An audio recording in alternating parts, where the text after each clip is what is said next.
Welcome to Influential Entrepreneurs, bringing you interviews with elite business leaders and experts, sharing tips and strategies for elevating your business to the next level. Here's your host, Mike Saunders. Hello and welcome to this episode of Influential Entrepreneurs. This is Mike Saunders, the Authority Positioning Coach. Today we have with us Andie Monet, who's the founder of Strategic Solutions and creator of the Roadmap for Strategic Growth. Andie, welcome to the program. Hello, Mike. I'm super excited to be on here and hopefully provide some value to some listeners.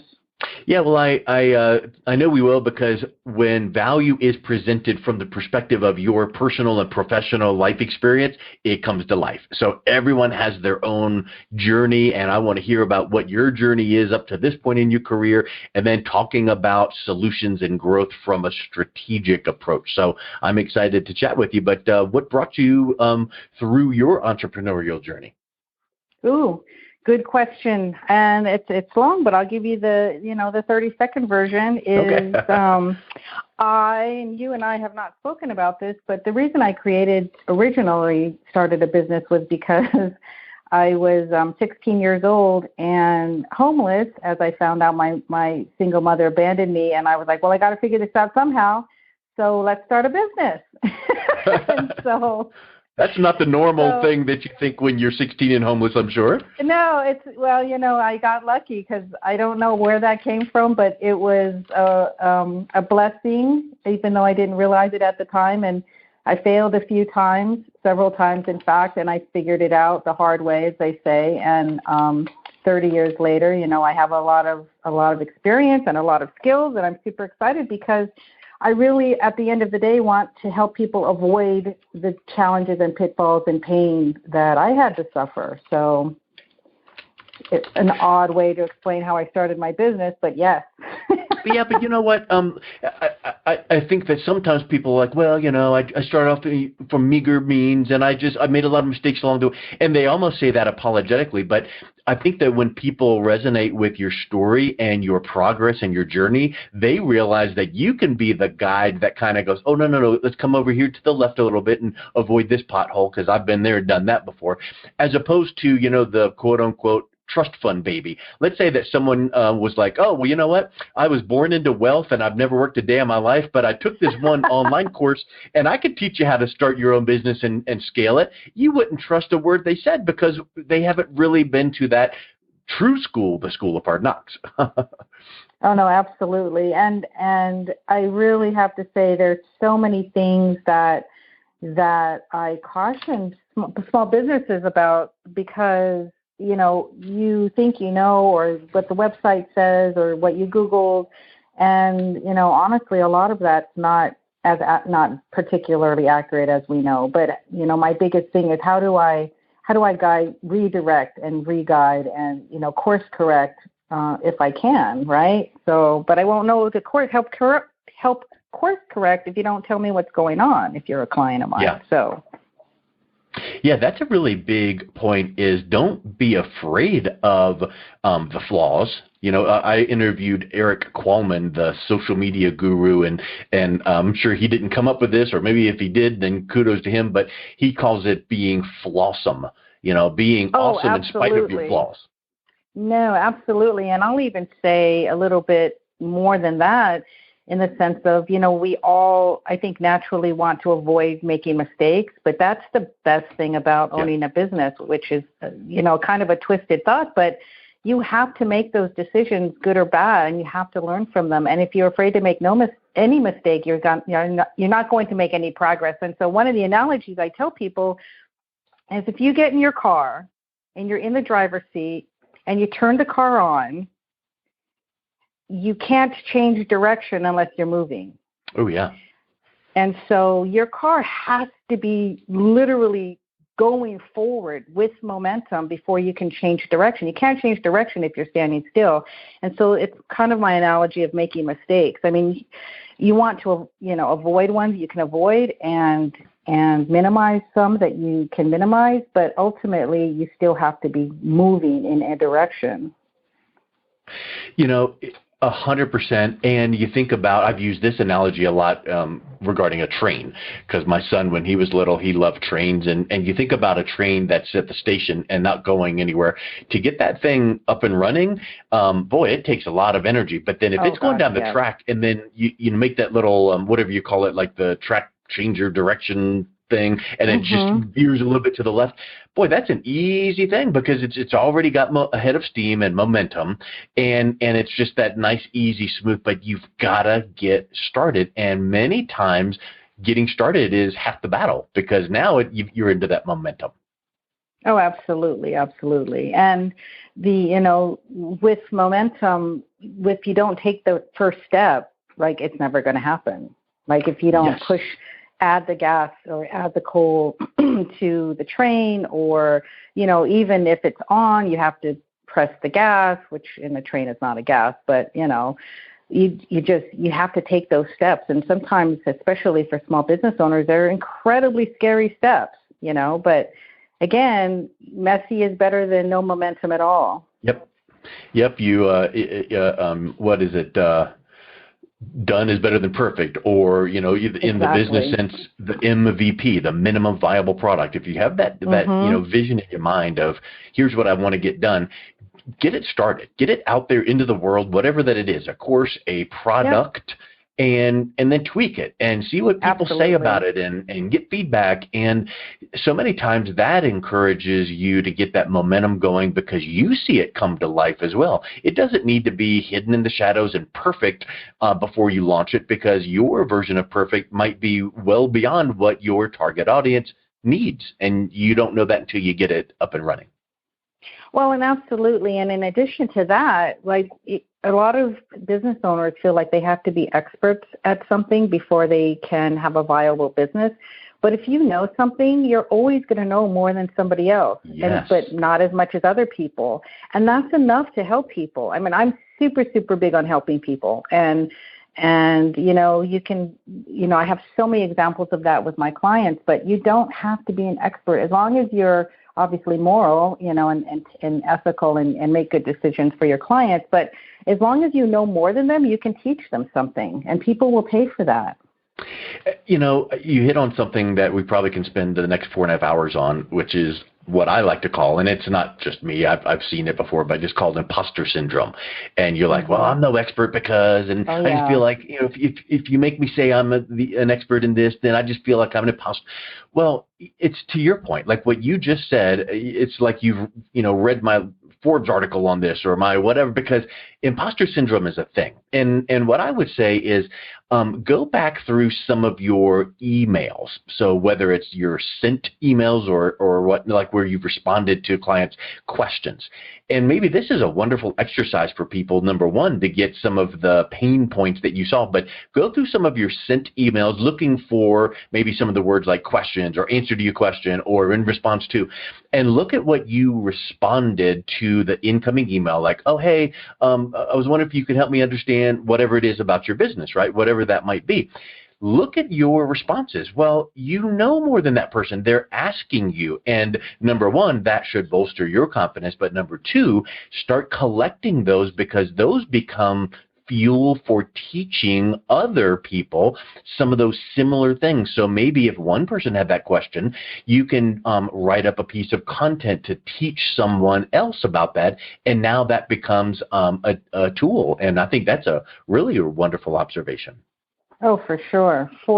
And, talking about the imposter syndrome is it's a topic. I mean, I could talk about this forever, but I don't teach mindset, but I love mindset, and I think mindset is super important. And after 33 years of what I do, I still have imposter syndrome, and I know a lot of stuff. Yeah. I mean, I have clients like Monster Beverage, Coca-Cola, Walmart, Costco, Department of Defense. I have a lot of clients that come to me and ask me for my opinion, and I still have that every once in a while, and it's just a well, you know what that shows? Thing. It shows that you are this rare breed called human. I mean, for real. Oh, if so somebody true. thinks they're Teflon and I'm untouchable and I don't ever. Everyone's got that feeling. But then guess what? Yes. You put a microphone in your hand and get in front of an audience or a podcast or a group or one-on-one Zoom with a client, and they have a question about something that you're well versed in, and flip, the switch goes on, and you're like, okay, let's. For sure. And I'm just confident, just from even your tone of our conversation here, you're not a condescending, oh, I can't believe you asked that question. What, you are like, okay, let's roll up our sleeves and figure this out. So that kind of leads me to your roadmap for strategic growth. Tell us a little bit about what that is and what you assist brands and business owners with through the roadmap. Oh, I love it. Yes. The reason I created Roadmap for Strategic Growth was because I think a lot of, kind of going back to the imposter syndrome and expert fear, is that you can do a lot, but you need the tools, you need the information, right? And so Roadmap for Strategic Growth is kind of like a really shortened version of an MBA program, although I don't really want to say that because it's not so much academic, but it's like, here, these are the tools that you use, this is why you use them, and this is how they're important. So for example, one thing could be, everybody thinks of a financial statement as, okay, what's my profit? But you can do so much more besides just profit. There's so much analysis that goes into it that tells you where you can improve your business, either sales points or where your cost points are, or which customers you need to focus on more or less, or which products you want to focus more on or less. So there's so much stuff you can get out of the data, out of your business. But also teaches strategies like, okay, well, what do I do with my business development? Who should I talk to? How do I grow? Where should I grow? So that I have analysis tools that you can do on your own, that I teach you, of course, where you're like, this is where I am. The whole point is, this is where I am. In a year, this is where I want to be. And how do I get from A to B with actual steps and actual, not just strategy, because strategies, I think, can be amazing. But if you don't have action steps, then it doesn't matter how great your strategy is, right? And so I'm super big on taking action. I mean, you're like, I'm going to rule the world, right? But okay, but what does that mean? And what does it look like? And so one of the analogies I use is, if you're driving from San Francisco to New York, where do you go? Well, you go east. Great. Now what, right? Yep. Do you go through north of the country? Do you go south of the country? Do you go through the middle of the U.S. on Route 40? How many hours are you going to be driving? How many hours are you going to be sleeping? Where are you going to stop for gas? How much money does it cost to get there? Like all of these other things that are involved besides just saying I'm going east. And so that's kind of like the analogy that I use for a roadmap for strategic growth, because, okay, if you know where you want to be in a year, let's get you there, not only by providing strategies, but actual action steps to get there. And what I really, really love about the course is that the tools that you have in the course, you can use forever. Like whether you're 1 year in business, 5 years in business, 20 years in business, they're still applicable and useful. So let's just get you your first year. Well, what happens at the end of that year? You still use the same tools to continue building your business, and you know what to expect. And one of the things that is the biggest reason people don't really move forward or know what to do is obviously they don't know what to do. So I quantify that. I quantify what you don't know into these are the things you should know and why. The thing that I like about that is, if someone is listening to this going, oh, that sounds all great, but I don't know where to start. And you can say, where do you want to go and where's the gap and how do you need to, but when you can have that perspective from yourself, from the external looking in and helping that person and guiding them and saying, okay, you said you need to be here, but you're not here now. And what's it going to take to get there? Well, begin with the end in mind, the Stephen Covey concept. So one step before the very end, you need to be right around here. And then one step before that, you need to be doing this. And now all of a sudden you walk them backwards into, okay, so that means that today you're here. And that means that in 1 month or whatever time frame that you should be doing this. And they're like, I can do that. So it's like, show me the checklist, the roadmap, the blueprint, Right. whatever you want to think of it as, I can do those little things. And I think that if you were to say to someone, oh, all you have to do is this whole long, I remember that here's a wonderful analogy. There are so many times that I have not purchased something because it sounded good at the outset, but then they were like, oh, and it's going to also include 497 modules of this. And I'm like, I don't have time for that. But if you, you tell me, and there are even some tools, like some membership plugins that when you do have, let's say, 10 modules to teach your clients, you only let module 1 and 2 go live and be visible at once. So they realize that the overarching benefit of your program is going to be, whatever, but they log in and they don't feel overwhelmed. So talk a little bit about when you work with someone and you help them with that vision and you're like, I'm right here beside you. We're going to take that first step, that first module. How do you help them from feeling overwhelmed? That's a great question. And one of the things, there's two things that I do, but one of the things is in the first module, I don't have them do really much of anything. It's more like, if you had the perfect business, what would you like to see for yourself? And that's more of a dreaming exercise. More than, I want to make $100,000 in next year. Well, that's great. Or, hey, I want to buy a house for my mother because she's aging. Well, that, all of those, like, kind of just, let yourself go into what you would love to have. And so that's kind of like a primer to the more detailed technical stuff that comes later. But in the beginning, we just want to get you ready for wanting to change your life, wanting to change your business, wanting to know what it is you want for your business. And obviously, a lot of times, sales is the first thing that comes to mind, but there's so many other things. And so there's these exercises and templates that I have, just really a brainstorming exercise. Like, what do I want that costs money? What do I want? How much money do I want to make in a year? What do I want for my family? What do I want for myself? And so, like I said, it sort of primes the pump. But the other piece to that, which is in all the courses, I always have live Q&A, always, because it's not just about doing it for yourself. It's about having some guidance too, like what does that mean? Or some things that are going to be easy for one person is not going to be easy for another. So I want to be that resource for people where they know that they can call me without, nickel and diming them like some consultants do, like, okay, I'm going to charge you every 7 minutes. Well, who wants to call that consultant, right? So it's just, I want to be there for them. And the reason I created the course is because I can't have hundreds of clients all at the same time. There's just not enough time in the day. But this was a way where I can help the people that really want help, but also want to do it themselves because, they have budget constraints, and I get that, but also have a one-on-one piece to it. 100%. So let's talk a little bit about through your roadmap. What is one of the first steps that you will take someone through to clarify with them? Well, for sure, you can't know where you want to be if you don't know where you are now. And that sounds kind of hokey to say, but it's like, I know where I am now. But, quantifying where you are now. What's the health of your business? What's your salary? What's your sales, level? What are your costs involved? Do you have employees already? Do you want employees? Like, where?